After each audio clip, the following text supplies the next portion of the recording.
نیلوفر و صدبرگ و سمن را نفروشید، یک برگ خزان ریز دمن را نفروشید.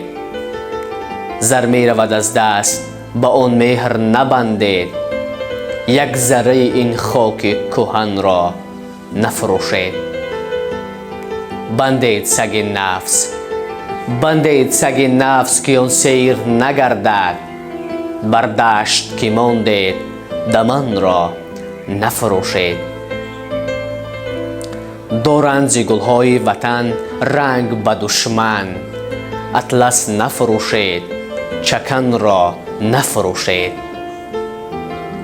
از میژه و ابروی دیگر نسخه نگیرید، از میژه و ابروی دیگر نسخه نگیرید، یک موی خداداد بدن را نفروشید.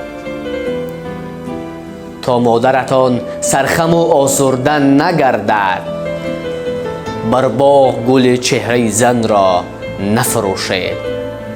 رنگی که به آن آب رسد اصل نیابد، میرید ز محتاجی و تن را نفروشید. پنهان کند شرمگه مرده خود را، از پخته ملک است کفن را نفروشید. دشمن نشود دوست، دشمن نشود دوست، فراموش نسازید، بر عهد ته جهد سخن را نفروشید. تاریخ بد و نیک فراموش نسازد، گرد فرح غوسه شکن را نفروشید.